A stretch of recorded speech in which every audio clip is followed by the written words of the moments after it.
نحمده ونستعينه ونستغفره ونؤمن به ونتوكل عليه ونعوذ بالله من شرور أنفسنا ومن سيئات أعمالنا من يهده الله فلا مضل له ومن يضلله فلا هادي له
নিহায়াত কাবিলুল ইহতিরাম, সম্মানিত মুসল্লিন কিরাম, মুরব্বিয়ান আযম, নওজোয়ান ভাইরা, মহান রব্বে কারীমের দরবারে লক্ষ কোটি শুকর ও সুজুদ যে আল্লাহ রাব্বুল ইজ্জত ওয়াল জালাল আমাদেরকে দ্বীনের নিসবতে দাওয়াত ও তাবলীগের নিসবতে কোরআন মাজিদ এবং সুন্নাহ শরীফের নিসবতে তার পবিত্র ঘরের মধ্যে আসা বসা এবং শ্রবণের তৌফিক দান করেছেন। এই জন্য আমরা প্রত্যেকে মহান রব্বে কারীমের দরবারে অন্তরের গভীর থেকে শ্রদ্ধার সাথে শুকরিয়া জ্ঞাপন করি, সবাই বলি আলহামদুলিল্লাহ। মানুষ আল্লাহর কাছে প্রিয় হওয়ার মাধ্যম হল ইবাদত। ইবাদতের মাধ্যমে আল্লাহ রাব্বুল আলামিনের নিকট মানুষ নৈকট্য অর্জন করে, অর্থাৎ যার আমল যত বেশি তার দাম আল্লাহ রাব্বুল আলামিনের নিকট তত বেশি। কিন্তু তাহার জন্য শর্ত হইল আমলটা ইখলাসপূর্ণ আমল হওয়া। যদি কোনো ব্যক্তি ইখলাসের সাথে আল্লাহ রাব্বুল আলামিনের সন্তুষ্টি অর্জন করার লক্ষ্যে ইবাদত বন্দেগী করে, তাহলে এটার দ্বারা বান্দা আল্লাহ রাব্বুল আলামিনের পেয়ারা বান্দায় রূপান্তরিত হয়ে যায়, অর্থাৎ গোলামির মধ্যে কামিয়াবি, গোলামির মধ্যে কামিয়াবি, আজাদির মধ্যে কামিয়াবি না। যদি বান্দা আল্লাহর গোলামে রূপান্তরিত হয় তাহলে বান্দা আল্লাহর কাছে দামি। যেমন আমাদের সমাজে অনেক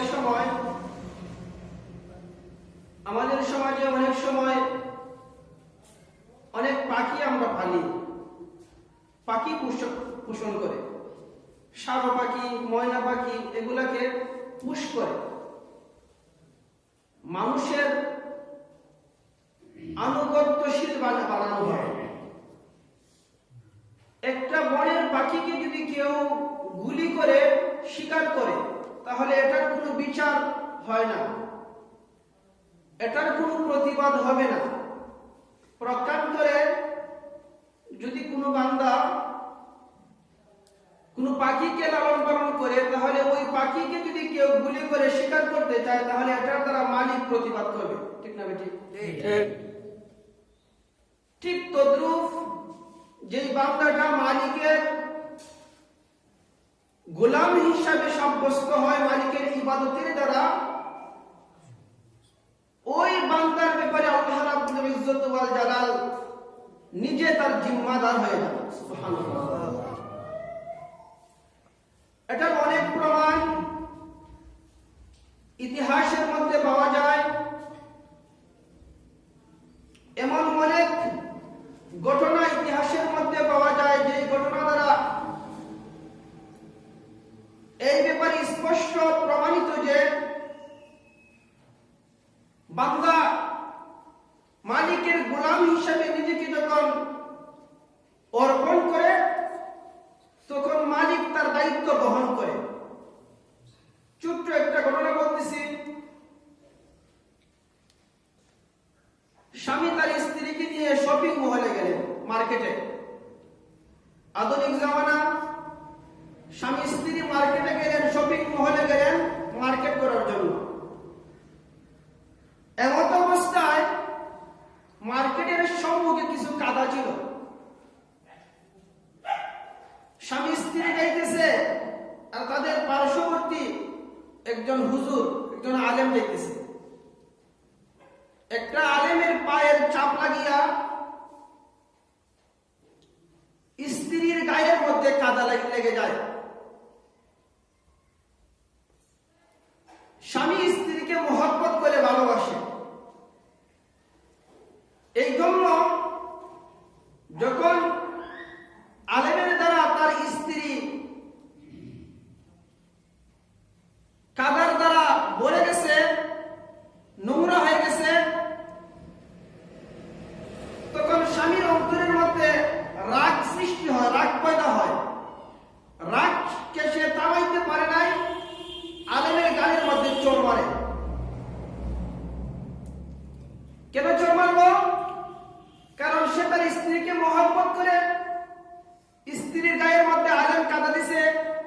এই জন্য আলেমের গালের মধ্যে স্বামী চোর দিছে। কিন্তু এই কাদা যে আলেমের দ্বারা স্ত্রীর শরীরের মধ্যে রাখছে, এটা কিন্তু আলেমে নিজে জানিয়ে দেয় নাই। এই হিসাবে আলেম নিরপরাধ, কারণ যেহেতু সে জেনে শুনে এগুলি কাজটা করে নাই, এই দৃষ্টিকোণ থেকে আলেমটা নিরপরাধ ছিল। আলেম তো এমন একটা গোত্র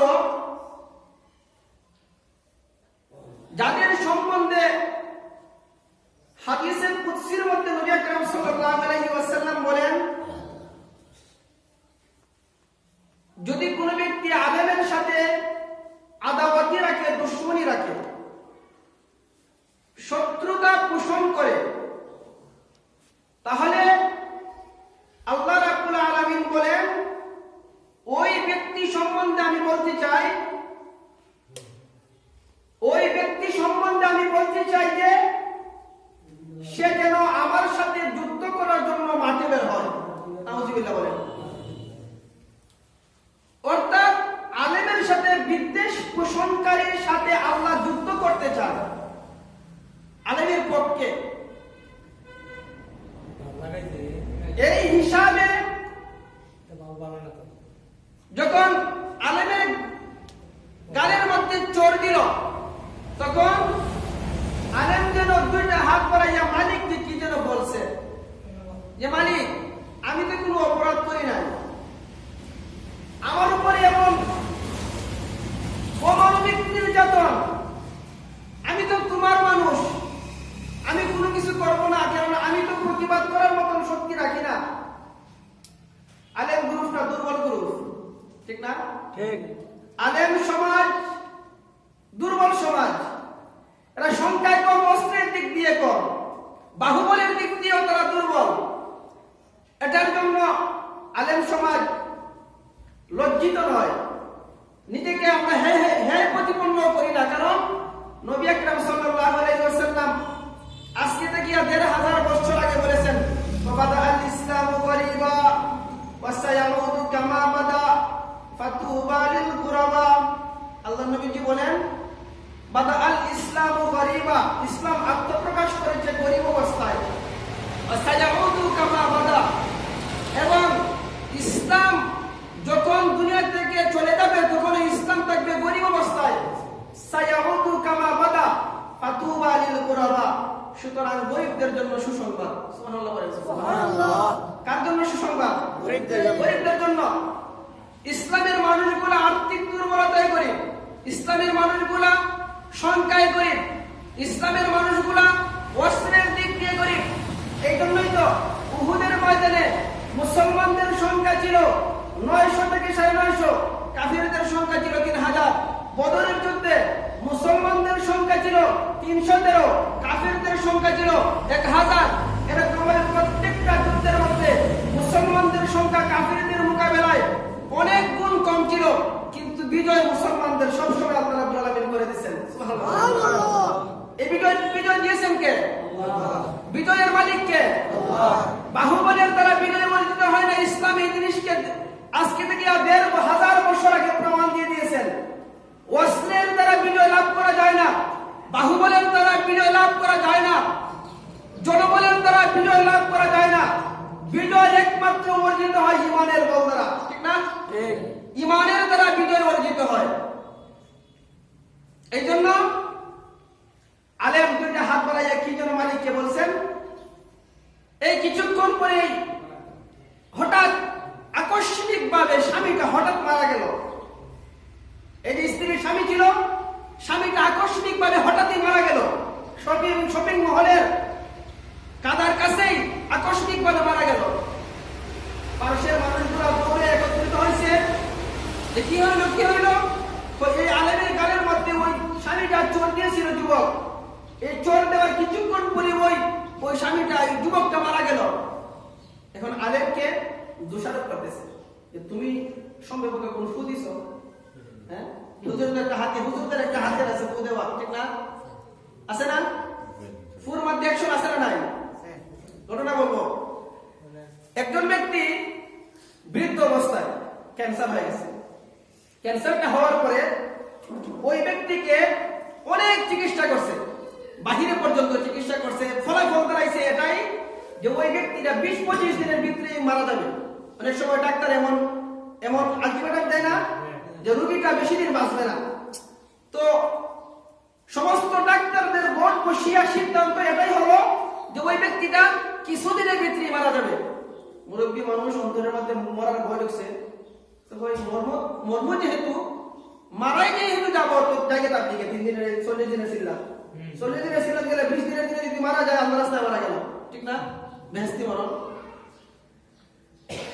এখন যে ব্যক্তি জানে যে নিশ্চিত আমার 20 দিন পরে আমার মৃত্যু, বলেন তো এই ব্যক্তির চক্ষু দিয়ে সবসময় পানি জমে না?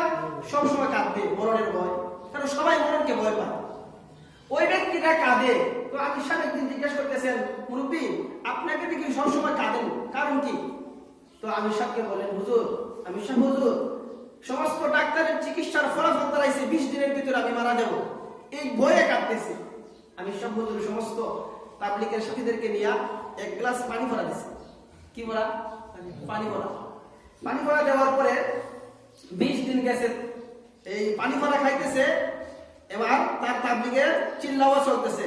20 দিন অতিবাহিত হয়েছে, ওই ব্যক্তি আর মরে না। 25 দিন গেছে, মরে না। তারপর গেছে 40 দিন, ওই ব্যক্তি তো আর মারা যায় না। 40 দিন এক চিল্লা তো শেষ, তো আরেক চিল্লা নিয়োগ করছে, মরলে মরমু তাবলিগের রাস্তায়, দিনের রাস্তায়। আরো 40 দিনে নিয়োগ করছে, আরো 40 অতিবাহিত হয়েছে, মরে না। আরো 40 নিয়োগ করছে, 3 চিল্লা হয়েছে। আমি সব নিজে আবিষ্কার হয়ে গেছে, 3 চিল্লা দিয়ে নিজে আবিষ্কার হইয়া তারপরে মরে না। আশ্চর্য। সমস্ত ডাক্তারদের বোর্ড বসিয়া সিদ্ধান্ত দিছে 20 দিনের ভিতরে মারা যাব। এখন যে 43 পার হইল, মরতেছি না, কারণটা কি আছে এই পানির ভিতরে? এই পানিকে নিয়ে ডাক্তারদের কাছে গেলেন, এ ডাক্তাররা তোমরা আমাকে চিনতে পারছো? তুমি তো সেই রোগী, যে রোগীকে আমরা আলটিমেটাম দিয়েছিলাম 20 দিনের ভিতরে তুমি মারা যাবে। তুমি তো এতদিন বেঁচে থাকার তো কোনো কথা না, তোমার শরীরের কন্ডিশন তো এমন ছিল, 20 দিনের অতিরিক্ত তোমার বাঁচার কথা না।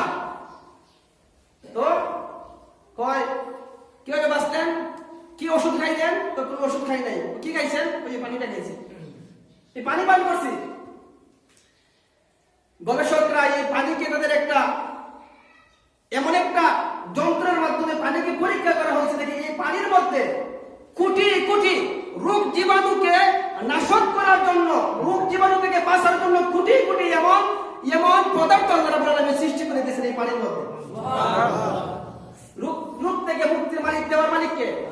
আল্লাহ, একমাত্র মালিক আল্লাহ। তো ওই হুজুরকে বলতেছেন, তুমি তো অপরাধী, তুমি তো ফুদিয়া ওই যুবকরা মারিয়ে দিয়েছো। এখন ওই হুজুর বলতেছেন, বাবারা, ওই স্বামী তার স্ত্রীকে বড় মহব্বত করে, আমি 500 দিয়ে অতিক্রম করতেছি, আমার পায়ের চাপ লাগিয়া তার স্ত্রীর শরীরের মধ্যে সামান্য কাদা লাগছে, সে তার স্ত্রীর মহব্বতে আমার গালের মধ্যে চড় দিছে।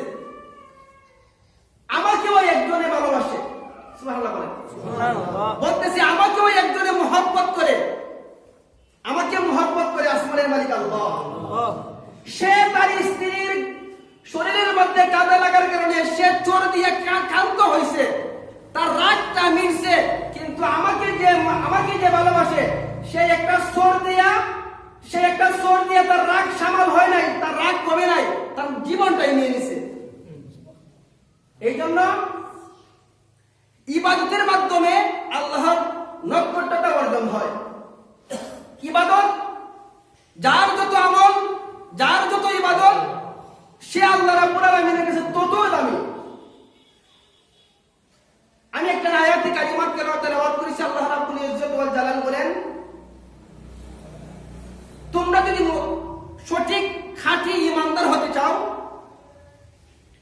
নবীর ভালোবাসা, নবীর ইত্তেবা, নবীর অনুসরণ করতে হবে। আমার 3.5 হাত পথের মধ্যে নবীর অনুসরণ হতে হবে। আমার জীবনটা চলার জন্য নবীর অনুসরণ, নবীর অনুকরণ আমার প্রয়োজন, অন্যথায় আমি খাঁটি মুসলমান না। নবী যা বলেছে তা করা, নবী যেই সমস্ত জিনিস থেকে নিষেধ করেছে তা থেকে বিরত থাকা একটা মুমিনের ঈমানের দাবি। নবী কি বলেন? লা ইউমিনু আহাদুকুম হাত্তা আকুনা হাব্বা ইলাইহি মিন ওয়ালিদিহি ওয়া ওয়ালাদিহি ওয়ান নাসি আজমাইন। আল্লাহর নবী সাল্লাল্লাহু আলাইহি ওয়াসাল্লামের কাছে হযরত উমর কে বলতেছেন, ও আল্লাহর নবীজি, আপনাকে আমি অনেক মহব্বত করি, অনেক ভালোবাসি। আল্লাহর নবী বলতেছেন, উমর কেমন মহব্বত করো? কয় আমার মহব্বতকে 3 ভাগ করেছি, 3 ভাগে বন্টন করেছি। এক বন্টন আমার নিজের জন্য, অন্য বন্টন আমার ফ্যামিলির জন্য, অন্য বন্টন আপনার জন্য। আল্লাহর নবীজি বলেন, উমর এখনো তুমি আমাকে পরিপূর্ণ ভালোবাসো নাই। হযরত উমর বলেন, আল্লাহর নবীজি ভালোবাসাকে আরো পরিবর্তন করেছি। কই এখন কেমন ভালোবাসা হইছে? কই আমি আমার ভালোবাসাকে 2 ভাগে বন্টন করেছি। এক বন্টন আমার জন্য, ফ্যামিলির জন্য, আর এক বন্টন আপনার জন্য। আল্লাহর নবীজি বলেন, এখনো তুমি আমাকে পরিপূর্ণ ভালোবাসো নাই, পরিপূর্ণ মুমিন হও নাই। হযরত উমর রাদিয়াল্লাহু তাআলা আনহু তখন ডাক দিয়ে বলেন, ওগো আল্লাহর নবীজি, আমার সমস্ত ভালোবাসা, আমার সমস্ত ত্যাগ, সমস্ত কিছু আপনার জন্য বিসর্জন করে দিয়েছি। আমি আমার সন্তান থাকিয়া, আমি আমার সমস্ত জীবন থাকিয়া, আমি আমার ধন সম্পত্তি থাকিয়া আপনাকে আমি বেশি মহব্বত করি। আল্লাহর নবী সাল্লাল্লাহু আলাইহি ওয়াসাল্লাম তখন বলেন, হে ওমর তুমি এখন খাঁটি মুমিন হইতে পেরেছো। লা ইউমিনু আহাদুকুম হাত্তা আকুনা হাব্বা ইলাইহি মিন ওয়ালিদিহি ওয়া ওয়ালাদিহি ওয়ান নাসি আজমাইন। আল্লাহর নবী সাল্লাল্লাহু আলাইহি ওয়াসাল্লাম বলেন, যতক্ষণ পর্যন্ত তোমার মা থাকিয়া, তোমার বাবা থাকিয়া, তোমার সন্তান থাকিয়া, তোমার মেয়ে থাকিয়া আমি নবীর মুহাব্বত তোমার ভিতরে বেশি না হবে, ততক্ষণ পর্যন্ত তুমি খাঁটি মুমিন হইতে পারবে না। আজকে সন্তানের মুহাব্বতে আমি যদি সন্তানকে যদি কেউ কোনো আঘাত করে, তাহলে সন্তানের মুহাব্বতে আমি ঘর থেকে লাঠি নিয়ে বের হই। আমার বাবাকে যদি কেউ আঘাত করে, সন্তান বাবার মুহাব্বতে লাঠি নিয়ে বের হয়, ঝগড়া লাগে, ঠিক না? আপনাদের এলাকায় এমন হয় না? এক ভাইয়ের যদি অন্য একজন আঘাত করে, ভাইয়ের মুহাব্বতে অন্য ভাই লাঠি নিয়ে আঘাত করে, ঠিক না বেটি? আমার আপনার মুহাব্বতটা নবীজির সাথে কেমন? আজকে নবীজিকে কটূক্তি, নবীজির ব্যাপারে ব্যঙ্গচিত্র করা হয়, নবীজির ব্যাপারে এমনভাবে খারাপ মন্তব্য করা হয়। আমি নবীজিকে ভালোবাসি দাবি করি, আমি নবীজির উম্মত দাবি করি, কিন্তু এমন ভালোবাসা যে নবীজির ব্যাপারে কটূক্তি করা হয়, আমার আপনার অন্তরের মধ্যে কোনো কষ্ট লাগে না, ঠিক না বেটি? আমার আপনার অন্তরে কোনো কষ্ট নাই না। এটা ইমানদারের দাবি রাখে না, এটা ইমানদার হতে পারে না। প্রকৃত ইমানদার তো এমন ইমানদার। হযরত আলী রাদিয়াল্লাহু তাআলা আনহুকে হুসাইন রাদিয়াল্লাহু তাআলা আনহু বলতেছেন, বাবা আপনি তো আমাকে অনেক মহব্বত করেন। তো হ্যাঁ, তোমাকে তো অনেক মহব্বত করি। আমার মাকে, তোমার মাকে অনেক মহব্বত করি, কারণ তোমার মা নবীজির পরিচয় টুকরা। তোমার মাকে অনেক মহব্বত করি। আমার ভাই হাসানকে, তোমার ভাই হাসানকে অনেক মহব্বত করি। হযরতে হুসাইন রাদিয়াল্লাহু তাআলা আনহু একটু ছোট অনেক ছোট বাচ্চারা থেকে একটু ফাঁকনা, হ্যাঁ, অনেক সুন্দর সুন্দর কথাবার্তা বলে। তো হযরত হুসাইন রাদিয়াল্লাহু তাআলা আনহু তখন বাবা আলীকে বলতেছেন, বাবা আমাকে মহব্বত করেন, আমার মাকে মহব্বত করেন, আমার ভাইকে মহব্বত করেন। বাবা জানবার চাই, এখন যদি আমার নানাজি আপনাকে জিহাদে যাওয়ার জন্য আদেশ করে, তাহলে আপনি আমার মহব্বতে, আমার ভাইয়ের মহব্বতে, আমার মার মহব্বতে ঘরের মধ্যে বসে থাকবেন, না নানাজির আদেশকে মানার জন্য, আল্লাহর সন্তুষ্টি অর্জন করার জন্য জিহাদের মধ্যে ঝাঁপিয়ে পড়বেন? হযরত আলী রাদিয়াল্লাহু তাআলা আনহু তখন ডাক দিবেন, ও হাসান, তুমি দুর্বলতার সুযোগ নিয়ে অনেক বড় প্রশ্ন করেছো। তোমাকে মহব্বত করি কত সত্য, তোমার ভাইকে মহব্বত করি, তোমার মাকে মহব্বত করি, কিন্তু তোমার নানাজি এবং আল্লাহকে আমি এমন মহব্বত করি, এখন যদি তোমার নানা আমাকে এমন আদেশ করে, তুমি হাসান এবং তোমার ভাই হুসাইন এবং তোমার মা ফাতেমাকে মাটির মধ্যে একটা আসার দিয়া তোমাদেরকে রাখিয়া আমি আলী জিহাদের ময়দানে গিয়ে একবার নয়, দুইবার নয়, শতবার জিহাদের ময়দানে গিয়ে শহীদ হইতে আমি প্রস্তুত আছি। সুবহানাল্লাহ। এটা হলো ইমানদার, এটা হলো ইমানদার। এরকম ইমানদার এখনো দুনিয়ার মধ্যে আছে। এই কারণে এখনো দুনিয়া ঠিক আছে, এখনো ঠিক আছে দুনিয়া, ইমানদার এখনো আছে। এই যে কিছুদিন আগে একজন নাস্তিক নবীজির ব্যঙ্গচিত্র করিয়া জনসম্মুখে নবীজিকে ব্যঙ্গচিত্র করতেছে। একজন মুসলমান সহ্য করতে পারে নাই, একটা মুসলমান সহ্য করতে পারে নাই। হাজার হাজার মানুষের ভিড় থেকে বের হয়ে গেছে, নাস্তিকের গাড়ির মধ্যে চোর দিছে। অন্য একটা নাস্তিক কিছুদিন আগে গাড়ি অ্যাক্সিডেন্টে মারা গেছে, সে আল্লাহর কোরআনকে হাতে নিয়ে আল্লাহর কোরআনকে আগুন দিয়ে জ্বালাইতেছে। আল্লাহ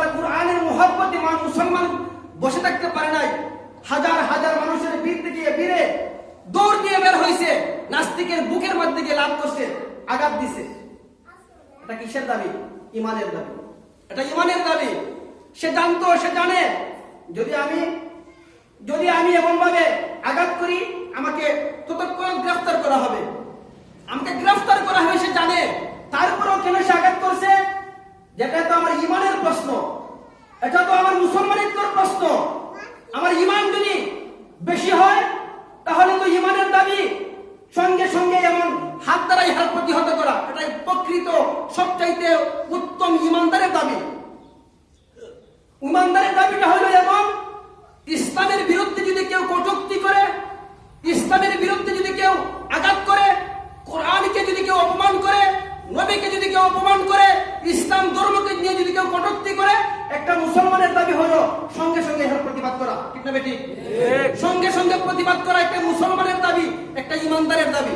এখন যদি আমি প্রতিবাদ না করতে পারি, আমার ইমানের মধ্যে খলল আছে, সমস্যা আছে। এটা আমি বলতেছি না ভাই, আমি বলতেছি না, নবীজি বলতেছেন। নবীজি বলতেছেন যার ইমান যত বেশি, ইমানের তিনটা তবকা আছে, শ্রেণী আছে। এক নম্বর শ্রেণী হইল ইসলামের বিরুদ্ধে কেউ কথা বললে হাত দ্বারা প্রতিহত করা, সর্বোত্তম ইমানদার। এটা হইল সর্বোত্তম ইমানদার। দুই নম্বর হইল ইমান পরিস্থিতিটা গুলাতে হাত দ্বারা প্রতিহত করা সম্ভব না, মুখ দ্বারা প্রতিহত করা, ইমানের মধ্যে দুই নম্বর স্তর। তিন নম্বর হইল হাত দ্বারা প্রতিহত করা সম্ভব না, মুখ দ্বারা প্রতিবাদ করা সম্ভব না, অন্তর দিয়া ব্যক্তিটাকে ঘৃণা করা, ওয়াযালিকা আযাফুল ঈমান। এটা হলো ঈমানের সবচেয়ে নিম্ন স্তর। উচ্চ স্তর হলো হাত দ্বারা প্রতিবাদ করা, আর নিম্ন স্তর হলো অন্তর দিয়া ঘৃণা করা। এখন হাত দিয়া প্রতিবাদ করি না, অন্তর দিয়া ঘৃণাও করতে পারি না, তাহলে তুমি তোমার ঈমানই নাই। ঠিক না বেটি? তোমার ঈমানই নাই। এটা আমি বলি নাই, নবীজি বলছেন। আচ্ছা, আপনাদের গ্রামের মধ্যে, আপনাদের আশেপাশে হিন্দু আছে? আপনাদের আশেপাশে হিন্দু আছে? তো হিন্দুর তুলনায় মুসলমানের সংখ্যা বেশি না কম? বেশি। বেশি। একটা মুসলমান, এখন আমি যদি এখানে ইমাম সাহেব, আমি যদি বলি এখানে আগামী 1 মাসের ভিতরে যুবকদেরকে একটা পরামর্শ দেই, মমতাজ বেগমকে আমি একটা গান করার জন্য, মমতাজ বেগম ছিলেন, মমতাজরা নিয়ে গান করার জন্য, ভালো ভালো শিল্পী নিয়ে গান করার জন্য, আমার চাকরি থাকবো? কথা বলেন না, চাকরি থাকবো? হুতুরি টিকে থাকবো। আপনারা যদি আমার সরাইবেন লাগে, আপনি যখন গান করাইবেন, আমার চাকরি টিকবো? কালকে আজকে আমার বিস্তার গুণ করা লাগবো। এখন একজন ইমামের যদি গানের ব্যাপারে ইমাম যদি পরামর্শ দেওয়ার কারণে ইমামের চাকরি ছুটে, মুসলমানের 95% মুসলমানের দেশের মধ্যে যদি কোনো এমপি মন্ত্রী গানের জন্য এমন ভাবে উৎসাহ প্রদান করে, তার মন্ত্রিত্ব ছুটার দাবি রাখে না? যদি কোনো 95% মুসলমানের দেশের মধ্যে যদি কোনো এমপি মন্ত্রী গান বাজনাকে চালু করার জন্য, ওয়াজ মাহফিল বন্ধ করার জন্য এমন কোন বক্তব্য দেয়, তাহলে মুসলমানদের ইসলামের দাবি এমন হওয়ার প্রয়োজন না তার মন্ত্রিত্বকে কেড়ে নেওয়া? কথা বলেন না? মুসলমানদের দাবি হইল 95% মুসলমানের দেশে ওয়াজ চলবে, মাহফিল চলবে, গান বাজনা চলবে না, যাত্রা চলবে না, নাটক চলবে না, উলঙ্গ মহিলা নাচানো যাবে না। এটা 95% মুসলমানের, বাংলাদেশের 95% মুসলমানদের ইমানের দাবি। ঠিক না বেঠিক?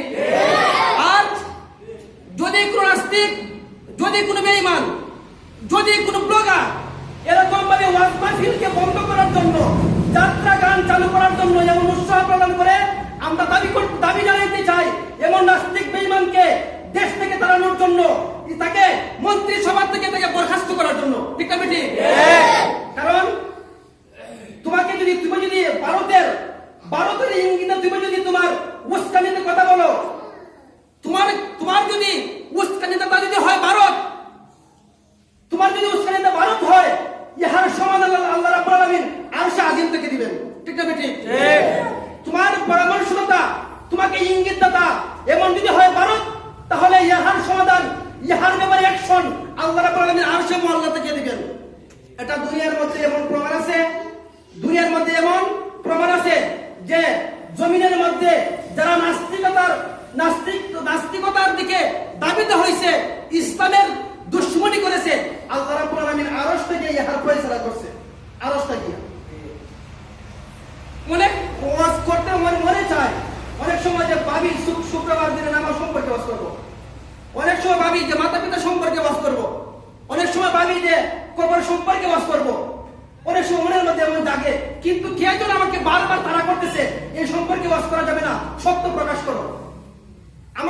বারবার তারা করে, বারবার যে না সত্য প্রকাশ করো, পরিস্থিতির যে অবস্থায় সত্য প্রকাশ করো, বারবার কে যেন আমাকে তারা করতেছে, বারবার বলতে হয় এমন। আমি স্পষ্ট করে বলতে চাই, এই দেশের মধ্যে আপনাদের গ্রামের মধ্যে যে মসজিদগুলো চলতেছে, মাদ্রাসা চলতেছে, কোন মসজিদ এমন না শুধু বিএনপির লোক মসজিদ চালাইতেছে, আওয়ামী লীগ মসজিদে যায় না, আছে না? মসজিদের মুসল্লির মধ্যে যেমন বিএনপি আছে, আওয়ামী লীগ আছে, জাতীয় পার্টি আছে, জাসদ আছে, আছে না? মাদ্রাসার মধ্যে কমিটি শুধু বিএনপি তা না, আওয়ামী লীগ আছে না? নাই, আছে। যদি মাদ্রাসার মধ্যে আওয়ামী লীগের ভাইয়েরা দান খরচ বন্ধ করে দেয়, অনেক মাদ্রাসা বন্ধ হয়ে যাবে, ঠিক না ঠিক? মসজিদের মধ্যে যদি আওয়ামী লীগের ভাইয়েরা দান খরচ বন্ধ করে দেয়, মসজিদ চালানো কষ্টকর হয়ে যাবে, ঠিক না ঠিক? আমি স্পষ্ট করে বলতে চাই, কোন আওয়ামী লীগের ভাই ইসলাম বিদ্বেষী নয়, কোন বিএনপির ভাই ইসলাম বিদ্বেষী নয়, কোন জাতীয় পার্টির ভাই ইসলাম বিদ্বেষী নয়। ইসলাম বিদ্বেষী গোটা কয়েকজন নাস্তিক বেঈমান আওয়ামী লীগের মধ্যে প্রবেশ করেছে, গোটা কয়েকজন নাস্তিক বেঈমান বিএনপির মধ্যে প্রবেশ করেছে, গোটা কয়েকজন নাস্তিক বেঈমান জাসদের মধ্যে প্রবেশ করেছে, গোটা কিছু নাস্তিক বেঈমান তারা জাতীয় পার্টির মধ্যে প্রবেশ করেছে। জাতীয় পার্টির মধ্যে নাস্তিক বেঈমানরা প্রবেশ করিয়া জাতীয় পার্টিকে দুর্নামে বাকিদার করতেছে। বিএনপির মধ্যে কিছু নাস্তিক বেঈমানরা প্রবেশ করিয়া বিএনপিকে এরকম ভাবে কালার করতেছে, এরকম ভাবে বিএনপিকে নষ্ট করতেছে। আওয়ামী লীগের মধ্যে যেমন কিছু নাস্তিক বেঈমান তারা প্রবেশ করিয়া দলকে কলঙ্কিত করতেছে, ঠিক না? আসলে প্রকৃতপক্ষে সমস্ত মানুষ কিন্তু খারাপ না, সব বিএনপি খারাপ না, সব আওয়ামী লীগ খারাপ না, গোটা কিছু নাস্তিক বেঈমান দলকে কলঙ্কিত করতেছে। কিছুদিন আগে আমি বললাম না, ডক্টর মুরাদ সে ইসলামের বিরুদ্ধে কথা বলে, 95% মুসলমানের দেশের মধ্যে ইসলামের বিরুদ্ধে কথা বলে, আবার দোহাই দেয়। একটা সংবাদ সম্মেলনে শুনলাম সে দোহাই দিতেছে, আমি যা বলতেছি আমি প্রধানমন্ত্রীর ইঙ্গিতে বলতেছি। কি বলছে? যে আমি যা বলতেছি প্রধানমন্ত্রীর ইঙ্গিতে বলতেছি। প্রধানমন্ত্রীর কানে যখন এই কথাটা গেছে সঙ্গে সঙ্গে সে বরখাস্ত, ঠিক না বেটি? কারণ আওয়ামী লীগকে নাস্তিক সমর্থন করে না, বিএনপি নাস্তিক সমর্থন করে না, জাসদ নাস্তিক সমর্থন করে না, জাতীয় পার্টি নাস্তিক সমর্থন করে না। কিছু নাস্তিক বেঈমান দলকে কলঙ্ক করার জন্য উস্কানিমূলক কথাবার্তা বলে, দলকে কলঙ্ক করার জন্য, পরিস্থিতি খারাপ করার জন্য, ইসলাম নিয়ে কটূক্তি করে পরিস্থিতি খারাপ করার জন্য। কারণ এই সমস্ত জানে, এই সমস্ত দেশ বাংলাদেশের মুসলমানরা 95% মুসলমান। ইসলামের বিরুদ্ধে কথা বললে মুসলমানরা ঘরের মধ্যে বসে থাকবে না, ইসলামের বিরুদ্ধে কথা বললে মুসলমানরা হাতের মধ্যে মেহেন্দি দিয়ে থাকবে না। এই জন্য পরিস্থিতিকে খারাপ করার জন্য, পরিস্থিতি ঘোলাটে করার জন্য এই ভারতের দালালরা ইসলামের বিরুদ্ধে কথাবার্তা বলে। আজকে এই অবস্থার কারণে গতকালকের নিউজ, গতকাল বা এর আগের দিন হবে, এর আগের দিনের নিউজ হয়েছে 22 তারিখের নিউজ। একটা মন্ত্রী হানিফ, আওয়ামী লীগের একটা মন্ত্রী, নাম কি? হানিফ। সে বলতেছে যে আমরা আগে যাত্রা করছি, গান করছি, দেশের মধ্যে যাত্রা করছি, গান করছি, নাটক করছি, ইহার দ্বারা মনের মধ্যে শান্তি পাইছি। নাউজুবিল্লাহ বলেন। অন্তরের পুরা কি বানাইছে? গান, যাত্রা। উলঙ্গ মেয়েদেরকে রাস্তার মধ্যে নাচাইবে মাঠের মধ্যে, আর অন্তরের খুরাক। নাউজুবিল্লাহ বলেন। একটা মুসলমান, সে কি মুসলমান হতে পারে? যেই মুসলমানের অন্তরের খুরাক গান হয় সে মুসলমান হইতে পারে না। যে মুসলমানের অন্তরের খুরাক যাত্রা হয় সে প্রকৃত মুসলমান হইতে পারে না। যেই মুসলমানের অন্তরের খুরাক একটা নাটক হয় সে প্রকৃত মুসলমান হইতে পারে না। তার অন্তরের খুরাক গান, তার অন্তরের খুরাক তার হইল যাত্রা। আর বলতেছে বড়, তার বড় আফসোস, সে বলতেছে, তার কথাগুলো বলতেছি, সে বলতেছে আমার বড় কষ্ট লাগে, আমি মুসলমান, আর এই দেশের মধ্যে এই গান যাত্রাকে বন্ধ করিয়া আলেম সমাজ মুসলমানরা এখন ওয়াজ মাহফিল চালু করছে। নাউজুবিল্লাহ। কি বলছে? যে গান বাজনা বন্ধ করিয়া ওয়াজ মাহফিল চালু করছে, এই জন্য সে বড় কষ্ট পাইছে। নাউজুবিল্লাহ। এবার সে কি মুসলমান হইতে পারে? যেই সমস্ত মানুষ দামদারি মুসলমান, সে গান বাজনাকে পছন্দ করে, ওয়াজ মাহফিলকে বন্ধ করতে চায়, সে কোনোদিন মুসলমান হইতে পারে না। সে কোনোদিন মুসলমান হইতে পারে না। আপনারা তাকে মুসলমান বলতে পারেন, কমাস কম আমি বলতে পারি না। কারণ মুসলমানের তো অনেক তরিকা আছে, অনেক ধরন আছে, মুসলমানের অনেক ধরন আছে। সে প্রকৃত মুসলমান হইতে পারে না। আসলে সে বুঝতেছে না। অনেক সময় কিছু কিছু কথা বলে ভাইরাল হয় ফিটা খাওয়ার জন্য। ফিটা খাইছে না কিছুদিন আগে? ফিটা খাইছে না কিছুদিন আগে? কথাবার্তা বলে কিছু ফিটা খাইছে না? ডক্টর মুরাদে ফিটা খাইছে, এবং ফিটা দৌড়ানি খাইছে।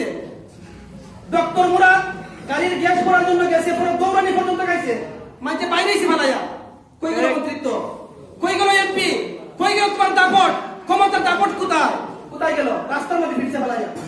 কারণ এই দেশের মুসলমানগুলা তারা, আমি একটা কথা আপনাদেরকে জোরালোভাবে বলতে চাই, একটা কথা স্পষ্ট করে বলতে চাই, আমি মুসলমান, আমার কাছে ইসলাম ধর্ম বড়। যদি কোনো মানুষ দলের দোহাই দিয়ে ইসলামের বিরুদ্ধে কথা বলতে চায়, এই দলকে আমি তালাক দিলাম, ইসলামের জন্য দলকে তালাক দিলাম। যদি কোনো মানুষ দলের দোহাই দিয়ে নবীদের বিরুদ্ধে কথা বলতে চায়, এই দলকে আমি ছেড়ে দিলাম।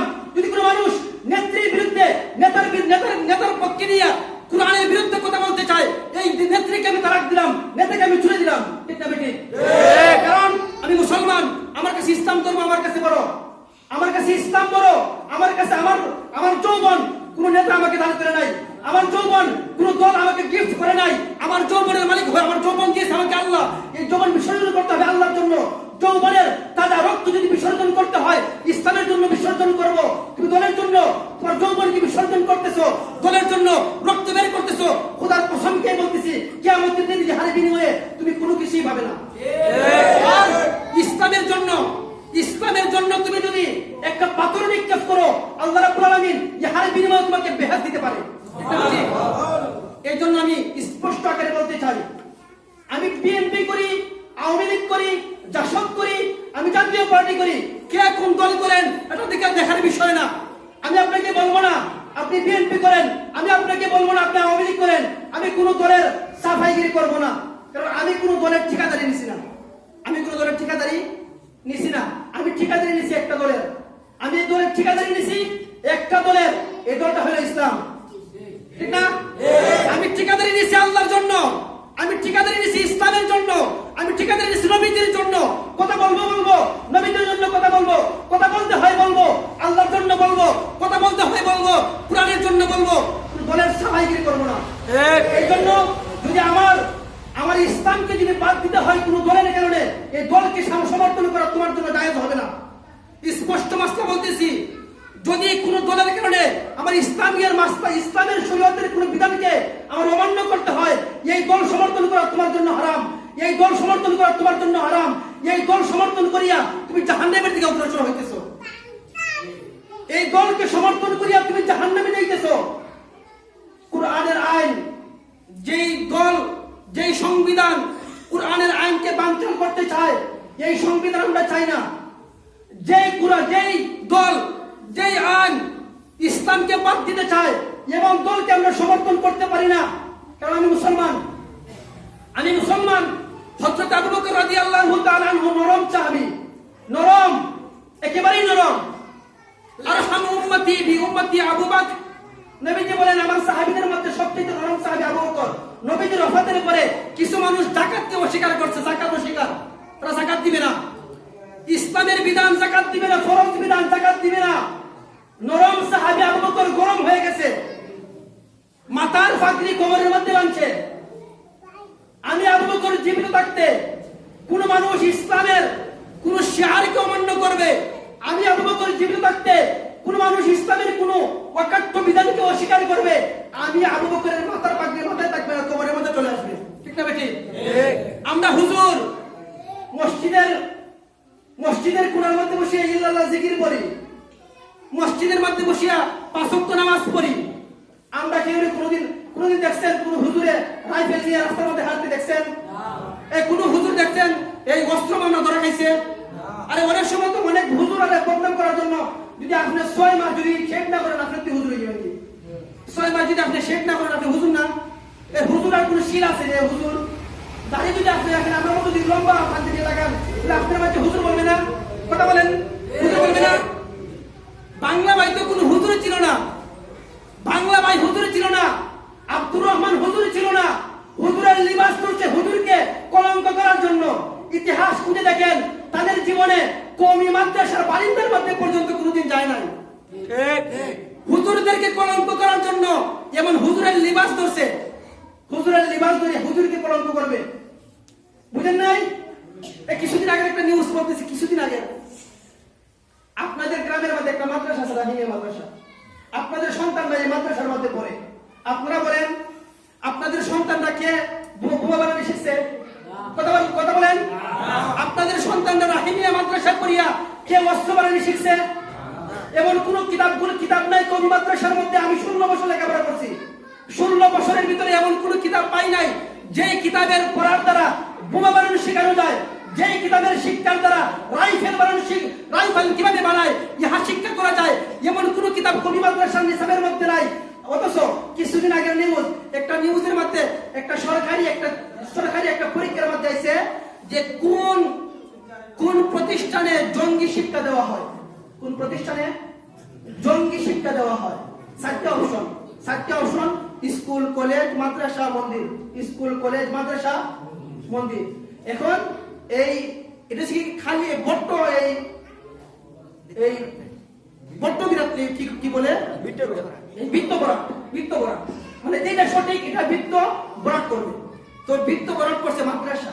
নাউজুবিল্লাহ বলেন।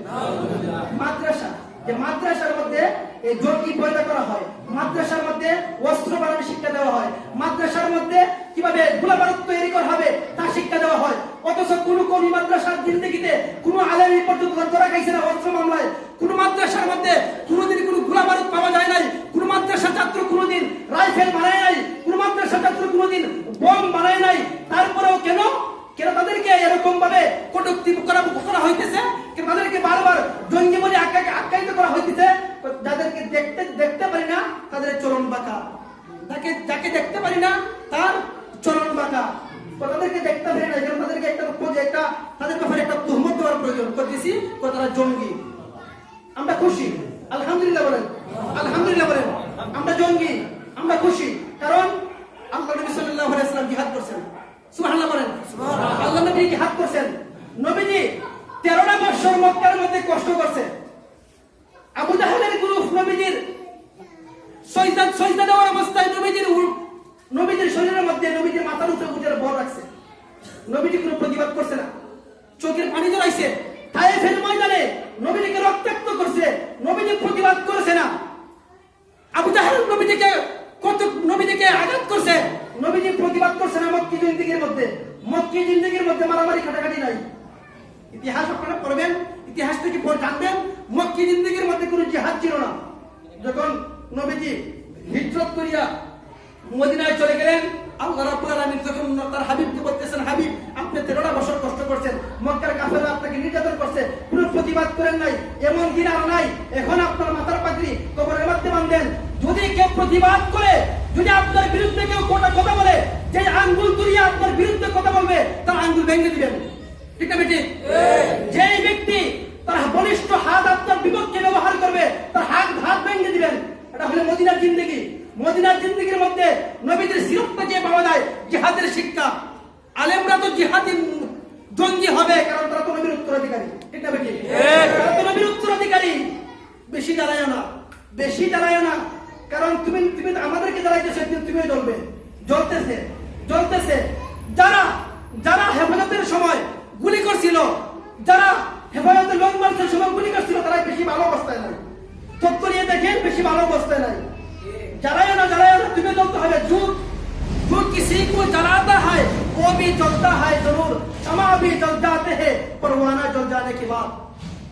जो किसी को जलाता है वो भी जलता है जरूर, शमा भी जल जाते हैं परवाना जल जाने के बाद। কোন দেখবেন অনেক সময় যদি একটা মোমবাতি জ্বালান, এই মোমের মধ্যে পড়িয়া অনেক ফাঁকি, অনেক ছোট এই পোকামাকড় মারা যায়। ঠিক না? সুন্দর লাগে তো, অনেক সময় মারা যায়। তুমি বলতেছেন, তুমি গৌরব করতেছো, তুমি অনেক পোকামাকড়কে মারতেছো। जो किसी को जलाता है वो भी जलता है जरूर, যে কেউকে জ্বালায় সেও অতি শীঘ্রই সেও জ্বলে শেষ হয়ে যাবে। এই মোম তো বেশি সময় থাকে না। মোমো আস্তে আস্তে বলতে একটু পরে মোমো জ্বলিয়ে শেষ। ঠিক না বেটি? তুমি আমাদেরকে জ্বালাইতেছো, তুমিও বেশি দিন ভালো থাকতে পারবে না। আল্লাহ তোমার উপর অ্যাকশন নেবে। যেরকম ভাবে অ্যাকশন নিছে নমরুদের উপর, যেরকম ভাবে অ্যাকশন নিছে ফিরআউনের উপর, যেরকম ভাবে অ্যাকশন নিছে আবু জাহেলের উপর, যেরকম ভাবে অ্যাকশন নিছে উবাই ইবনে খালফের উপর, তোমার উপর অ্যাকশন নেবে। কিন্তু আমরা ধৈর্য হারা হব না। নবী কি ধৈর্য হারা হয় নাই? বারবার বলতেছি, 95% মুসলমানের দেশ, ইসলামকে নিয়ে কটূক্তি করা যাবে না। 95% মুসলমানের দেশ, কুরআনের বিরুদ্ধে অবস্থান করা যাবে না। কারণ জাতি তারা রক্ত যেমন দিতে জানে তেমন রক্ত নিতে জানে। বদরের ময়দানে হার প্রমাণ, উহুদের ময়দানে হার প্রমাণ, খন্দকের ময়দানে হার প্রমাণ, ফতেহ মক্কার মধ্যে হার প্রমাণ। মুসলমানরা যেরকম ভাবে রক্ত দিতে জানে, ঠিক তেমনি ভাবে মুসলমানরা রক্ত নিতেও জানে। এই জন্য আমাদেরকে বেশি জানানো যাবে না। তো তাই হোক ভাই, সময় শেষ। যে আলোচনার বিষয়টা হলো যে আজকে পরিস্থিতির অবস্থা খারাপ।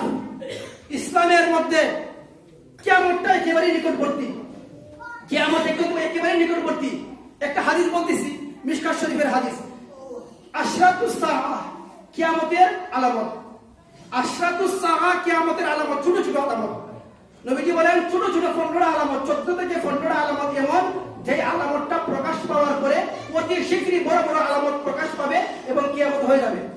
আমি হাদিসটা বলতেছি, ইজাতু কিসাল ফাইউ দিওয়ালা ওয়াল আমানাতু মাগনামা ওয়াজ যাকাতু মাগরামা ওয়া তুআল্লিমা লিগাইরিদ দিন ওয়া আতাআ রাজুল ইমরাতাহু ওয়া আক্কাউহু ওয়া আদনা সাদিকাহু ওয়া আকসা আবাহু ওয়া যাহারাতুল আসওয়াতু ফিল মাসাজিদি ওয়া সাদাল কাবীরাতু ফাসিকুহুম ওয়া কানা যাগীমাল কওমি আরজুলহুম ওয়া উকরিমা রাজুল মাখাফাতা শাররিহি ওয়া যাহারাতুল কায়নাতু ওয়াল মাগাজিব ওয়া শুরিবাতুল খুমর ওয়া লুইনা আখিরু হাদিল উম্মা আওয়ালাহা ফারতাকিবু ইনদা যালিকা রিহান হামরা জামজারাতান খাসফান মাসকান কাসফান ওয়া আয়াতিন তাতাবাগা কানিজামে কুতিয়া সিলকুহু তাতাবাগা। 14 থেকে 15টা আলামত এই হাদিসের মধ্যে উল্লেখ করা হয়েছে। মুহাদ্দিসিনে কেরাম বক্তব্য ব্যক্ত করেছেন, এই 15টা আলামতের মধ্যে প্রত্যেকটা আলামত প্রকাশ হয়ে গেছে। অতি শীঘ্রই বড় বড় আলামতগুলো প্রকাশ হবে এবং কিয়ামত সংঘটিত হবে। এই জন্য পরিস্থিতির শিকার, কিয়ামতের পরিস্থিতির শিকার। এই জন্য যে আলোচনা করেছি ভাই, আমরা প্রত্যেকের আলোচনার উপর আল্লাহ রাব্বুল আলামিন বুঝার তৌফিক দান করুন। সবাই বলি আমিন, সুবহান আমিন।